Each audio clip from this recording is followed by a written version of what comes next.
Mu mawulire ge tulinawo bwe twogerera nga gyawunyedde abakungu ba General Yoweri Kaguta Museveni abalala essaawa yonna nabo bagenda kubeera nga bakwatibwa bateekebwe emabega w'emitayimbwa era ensonga ze zimu za bubbi obwa ssente z'omuwi w'omusolo, embezzlement, corruption n'okukozesa obubi offices zaabwe, nga bano kigambibwa okuba nti babadde beewulira eryanyi wabula wenjogerera bamaze dda okubeera nga babanyeresa. Essaawa yonna bagenda kubeera nga bakwatibwa bano nno bonna baba bakungu ba General Yoweri Kaguta Museveni. Era olunaku olwaleero nina ekiwandiiko okuva ewa IGG oba Inspector General of Government eyagenze maaso n'okubanga alagira abantu bano bakwatibwe. Omukyalo oyo gwolaba yakulira ekitongole ekimanyiddwa nga Uganda Registration Service Bureau oba URSB, bamuyita abeera Registrar General, era nga omukyalo oyo bamuyita Mase Kayinobwisho. Essaawa zino wenjogerera bw'aba taliira ku nsiko ayinza okuba nga afulumyemu, ayinza okuba nga yadduse, oba sinakindi ng'ali waka wuwe atudde nga bamususpendinze ku mulimu. Contract ye eyinza okuba nga yataminatingiddwa oba nga bagisuspendinze ng'essaawa yonna yandiba ng'agenda kunoonyerezebwako, ng'ekinaava mu kunoonyerezebwako kujja kuba kukwatibwa. Ab'ebyokwerinda bo bali ku bulinzi ku kitongole ekyo ekimanyiddwa nga URSB essaawa yonna. Ono ne banne bakulembera nabo ekitongole kino bayinza okuba nga bagenda kuteekebwako obunnyogoga ku nsonga za buli bwanguzi. The Inspector General of Government IGG Lady Justice Analuze Aisha Batala directed Justice and the Constitutional Affairs Minister Norbert Mao to interdict URSB Registrar General Mase Kayinobwisho and 3 senior officials on August 18th, 2026 lunaku olwaleero. Era wana amawulire genkuwa gaakagwawo eddakiika si nnyingi nnyo wenkoledde akatambi simanyi gwe gakutuuseko ssaawa mmeka, wabula nga batugamba nti IGG oba ssaabawolereza wa gavumenti atabeera ssaabawolereza IGG kaliisoliiso owa gavumenti omukyala amanyiddwa nga Lady Justice Naluze Aisha Batala yalagidde minisita w'ensonga za ssemateeka Norbert Mao asazeemu oba suspendinge contract oba ekifo ky'omukyalo ono amanyiddwa nga Mase Kayinobwisho agende maaso n'okuba nga ate addako ebbali asooka anoonyerezebweko ye ne banne ba senior officials mu kitongole kino abalala 3 kubigambibwa okuba nti ssente ez'omuwi w'omusolo babadde bazibba, babadde bazikozesa nga bwe baagala, babadde bakozesa bubi ng'era bwe walabye mu kitongole ekya Uganda Human Rights Commission. Kakati saga yeemu yerine mu kitongole kino 3 bw'obagatta ku ono baba baweze 4 abagambiddwa okuba nti emirimu gyabwe bamaze okuba nga bagisuspendinga. The officials faced a probe by the IGG regarding embezzlement, abuse of office, money laundering and mismanagement at Uganda Registration Service Bureau.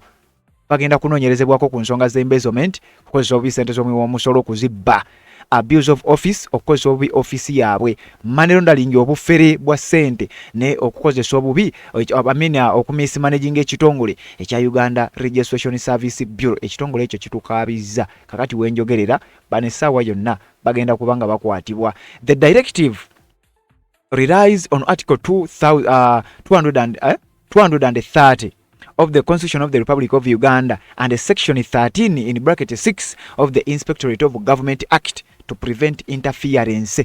Tewaliwo nsonga yonna esobola kulemesa bakungu bano kubanga bakwatibwa, kuba njagala okutegeeza nti bino ne mu mateeka mwebiri. Essaawa eno njagala okutegeeza nti Norbert Mao baamaze dda okubeera nga bamuwa order abe ng'ataminatinga endagaano z'abano. Ekiwandiiko kya IGG kye yawandiise ngenda kikuyitiramu mu ddakiika ezitali nnyingi ze tugenda okubeera nga tukozesa. Nkugambye omukyalo oyo bamuyita Mase Kayinobwisho okusinziira ku likodizi ze ngenda kuba nga nzikuwa ye ne banne abalala 3 wenjogerera contract zaabwe zamaze dda okubeera nga zisuspendingibwa, bo bennyini be bali mu kunoonyezebwa. Abagaye baddeeko ebbali bali mu kunoonyerezebwako essaawa yonna. Onaatera okuwulira nga babasindise mu kkosase, onaatera okuwulira nga batandise okuba nga bateekako ogw'obuli bw'enguzi, era ekinaddirira kwe kulaba nga bamaze okuba nga bateekako obunnyogoga bagende maaso n'okuba nga basibwa. Ekitongole kye bakolera kirina obuvunaanyizibwa bwe kirina okukola, bano babadde tebabukola. Gwe atamanyi kitongole kino wuliriza. The Uganda Registration Service Bureau URSB is a semi-autonomous government agency responsible for registering key legal and business entities in Uganda. Wuliriza. Kino kye kitongole kirina okuregisteringa buli kintu kyonna kye twagala okuregisteringa. Kakati ffenga wano ku mukutu gwa Redison TV twayagala dda okufuna layisinsi eya UCC.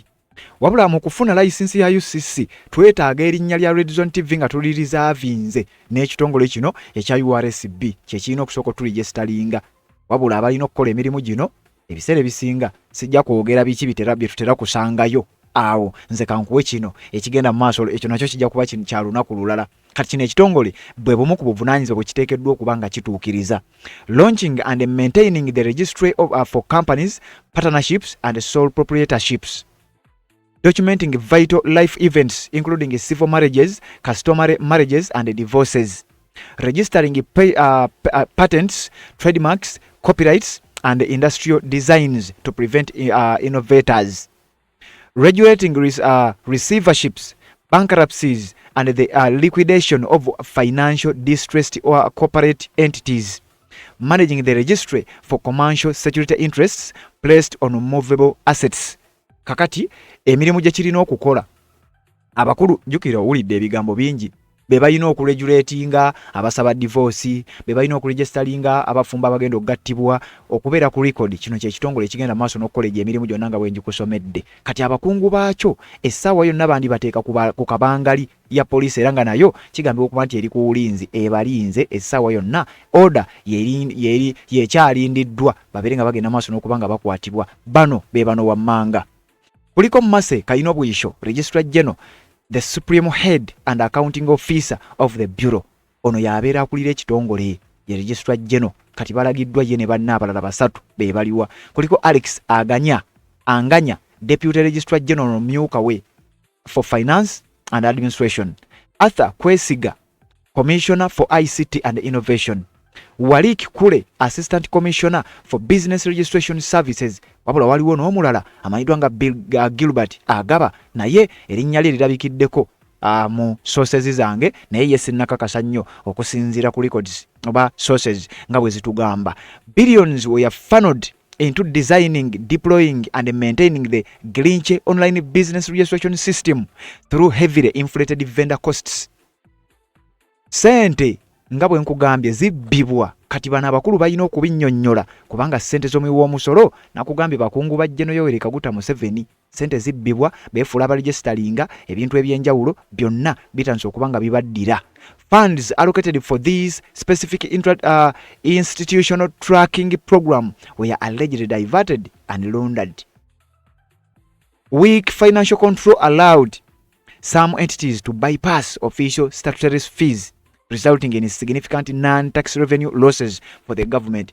Government y'eggwanga erya Uganda mu kufiirwa emisolo emingi oba mufiirwa ssente nnyingi mu misolo kivudde ku bakungu bennyini, mukama waabwe yennyini General Yoweri Kaguta Museveni be yeerondera, kubanga na bano njagala okutegeeza nti bakungu be Mase Kayino Bwisho ye ne ttiimu ye essaawa yonna bagenda kubanga bakwatibwa. Kakati ngenda kukusomera ekiwandiiko ekya IGG kyawandiikidde Nobert Mao n'amulagira nti kakati bano endagaano yaabwe esalibwe, endagaano yaabwe contract zaabwe zisooke zisazibwemu, oluvannyuma tusooke tubanoonyerezeeko. Bwe tunaamala okubanoonyerezaako tujja kulaba ekiddako.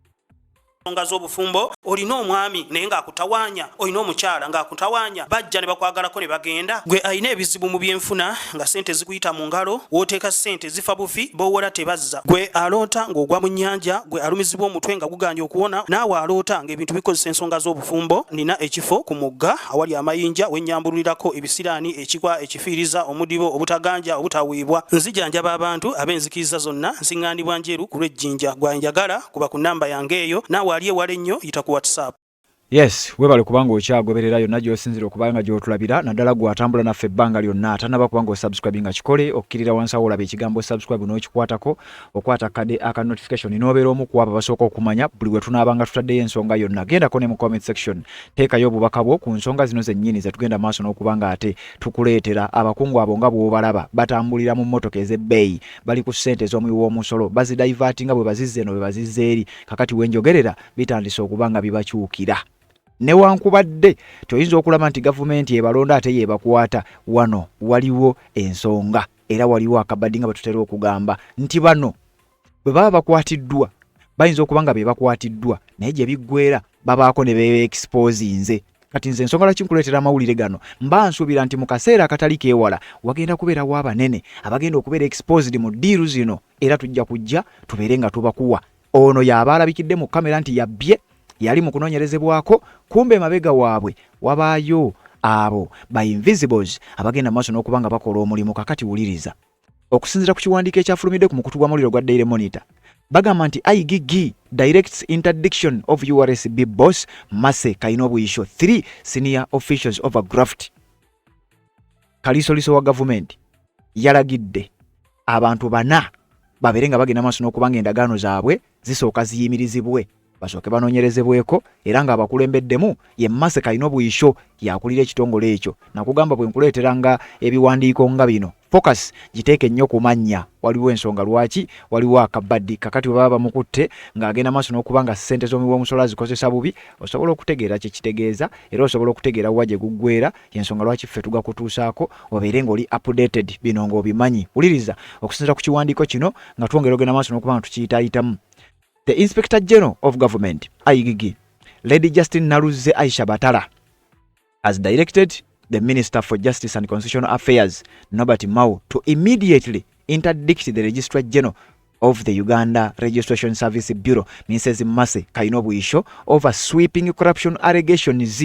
Norbert Mao yalina okuyimirira mu nsonga eno ataminating. In fact, kiyinza okuba kyakoleddwa dda kuba wenzijidde okulikodinga vidiyo eno gano gabadde gaakayitako ndowooza essaawa ng'emu. Wabula ng'olunaku olwajjo waliwo ebbaluwa eyavudde ewa mukama waabwe eyabeeweera emirimu yennyini nga naye agamba bamusobedde n'agenda maaso n'okuba nga abawandiikira. The Inspectorate of Government IG confirmed on Tuesday, August 18th, 2026 that it has launched formal investigations into Mrs. Kainobuyisho regarding allegations of embezzlement of public funds, abuse of office, institutional mismanagement, money laundering and maladministration at the agency. Bannange emisango mingi nnyo ate n'oluzungu lungi nnyo olumu bitulemerera. Bagamba ofisi ya IGG yakakasizza olunaku olwokubiri ennaku z'omwezi nga 18 omwezi ogw'omunana 2026 nti balonkinze era batongozza formal investigations okunoonyereza okuli fomo mu butongole mu nsonga za Mase Kainobuyisho ne banna abasatu ku misango gino egibateeberezebwa okuba nti baagikola. Wuliriza: embezzlement of public funds, okubulankanya ssente z'omuwi w'omusolo; abuse of office, okukozesa obubi offices zaabwe; institutional mismanagement, okumanaginga obubi ekitongole naye awo mbasi kyekyo; money laundering, kubakola kikubba ssente kukukusa ssente; and maladministration at the agency, n'obukulembeze bwe bawa ekitongole kino si bwe bwobugwanidde bakola gadibengalye. According to a press statement issued by the IGG, the interdiction aims to safeguard the integrity of the ongoing probe and prevent any potential interference. Bano we banaabeera mu office zaabwe ate IGG n'alagira banoonyerezebweko basobola okuintafiaringa mu nsonga zino ez'okubanoonyerezaako ne zigenda maaso n'okuba nga ate ebintu tebitambula bulungi, kwegamba investigations ziyinza obutatambula bulungi. Kati y'ensonga lwaki yalagidde basooke contracts zaabwe esooke zisuspendingibwe, interdiction, basooke baddeko ebbali okunoonyereza kukolebwe nga tebali mu office, kisobozese office ya IGG okukola okunoonyereza okumala bagende mu maaso n'okubeera nga bafuna information entuufu, report bagikole olwo nno n'awulira either mu kkosase oba ku poliisi ku kitongole kya CID nga bw'otera obbimanya nga bwe tutera obbikuwa.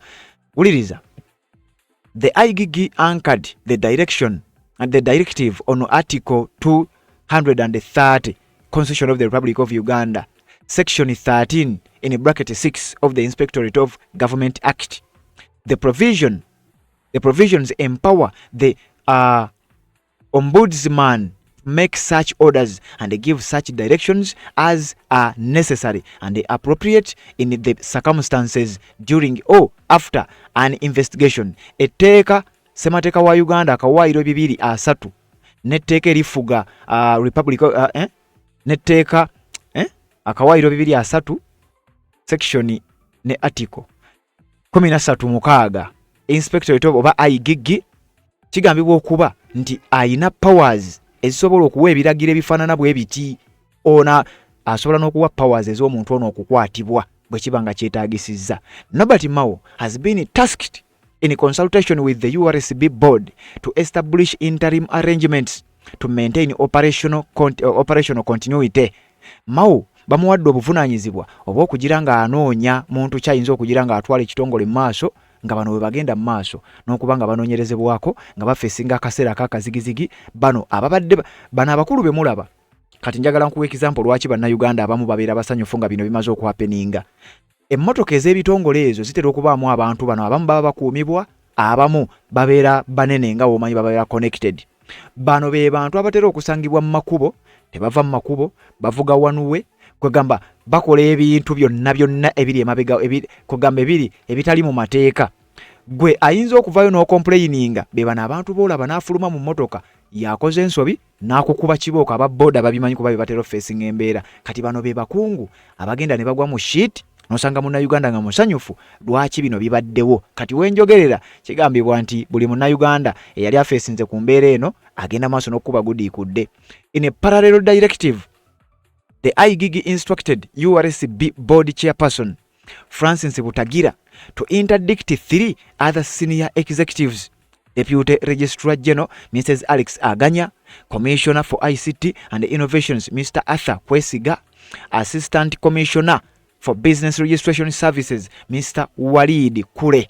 Bano basatu nabo contracts zaabwe zabadde interdicted okugatta kuyomukulu kuya mukama waabwe Mase Kayinobwisho yagenze maaso n'okuba nga IGG bwatyo agenda maaso n'okuba nga alagira okusinziira ku kiwandiiko ekyafulumidde ku mukutu ogwa Daily Monitor. Kati tugenda mu kiwandiiko kya IGG ekituufu kyennyini otegeere tibana abantu ensonga z'abatabuseeko dda era wano tugambira nti kaweddemu dda. Ekiwandiiko kya IGG tukifunyeko kopi era nga bw'otumanyi tujja ne tukiyitaayitamu briefly tubeere nga tugenda maaso n'okuba nga ate tutegeera ensonga nga bwe ziba zitambudde. Ennaku z'omwezi zibadde nga 18 mwezi gwa 8 omwaka 2026 bataddeko nti press statement Inspectorate of Government Office yewandiise ne bakiwa omutwe IGG directs interdiction of URSB Registrar General Mase Kayinobwisho and 3 others over corruption allegations. Awo tutegeddewo sijja kuddamu kati njagala kutwala mpola mpola. The Inspector General of Government IGG Lady Justice Naluze Aisha Batala has directed the Minister of Justice and Constitutional Affairs Nobert Mao to do the job. Awo njagala nsummarizing'ewo kubanga nkakasa oba otegeddewo bulungi nnyo tugende ku kiwandiiko ekigenda maaso n'okuba nga kijjayo bulungi ensonga. In a separate directive, tuli mu kiwandiiko ekyawandiikiddwa IGG.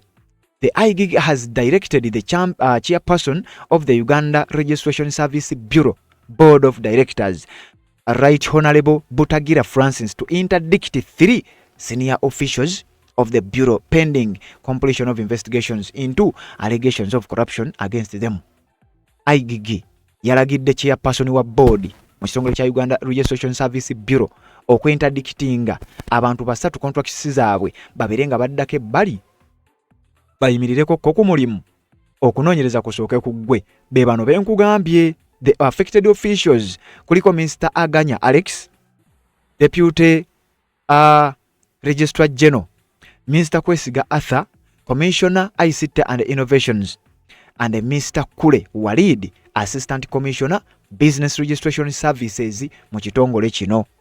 Right Honorable Butagira has been directed to promptly make appropriate interim arrangements for the discharge of the functions of the interdicted officials in accordance with the applicable laws, thereby ensuring continuity of the URSB services and preventing any operational lacuna. Baagala omirimu gisigale nga gitambula wabula bano bo bagende maaso n'okuba nga bawummuzibwa endagaano zaabwe zisoboke zisuspendingibwe. The board chairperson has also been directed to ensure that the URSB board management and staff fully cooperate with the ongoing investigations and provide the necessary support to facilitate their completion. Uliriza bataddewo n'ennamba y'essimu for inquiries naye gwe sigwange sijja gisoma kakati gwagoberera bano abakungu essaawa yonna bino oyinza obiraba ng'ebiwandiiko naye wakyaliwo possibility ey'okubeera nga bagenda kuteekebwako obunnyogoga batwalibwe mabega w'emitayimbwa nga bwe walaba abakulu balinga okwali Yusufu Mutembuli abaka ba parliament abayembezolinga ssente z'omuwi omusolo kakati bano nabo naddala omukyalo yo Mase Kayinobwisho nga yakulira ttiimu eno essaawa yonna bandibanga bagenda kuteekebwako obunnyogoga bateekebwe ku kabangali batwalibwe mabega w'emitayimbwa bafeesinge ku mbeera y'emu Honorable Muwanga Kivumbi gyalimu bafeesinge ku mbeera yeemu erimu Saamu Mugumya bafeesinge ku mbeera yeemu Alex Waisa Mufumbiro gyagenda maaso n'okuba ng'abeeramu Maseka alina obuyisho ne banne nga bw'obawulidde essaawa yonna wandibawuliranga nabo bagenze maaso n'okuba ng'ate bateekebwako obunnyogoga batwalibwe eyo gye babadde bawulira obuwulizi nti bano batwalibwayo onaawulira. Ensonga z'obufumbo olina omwami naye ng'akutawaanya olina omukyala ng'akutawaanya bajja ne bakwagalako ne bagenda gwe alina ebizibu mu byenfuna nga sente zikuyita mu ngalo w'oteeka sente zifa bufi b'owola tebazza gwe aloota ng'ogwa mu nnyanja gwe alumizibwa omutwe nga guganja okuwona naawe aloota ng'ebintu bikozesa ensonga z'obufumbo nina ekifo ku mugga awali amayinja wennyambulirako ebisiraani ekikwa ekifiiriza omudibo obutaganja obutaweebwa nzijanjaba abantu ab'enzikiriza zonna nsiŋŋaanibwa njeru ku lw'ejjinja gwanjagala kuba ku nnamba yange eyo naawe ali ewala ennyo yita ku WhatsApp.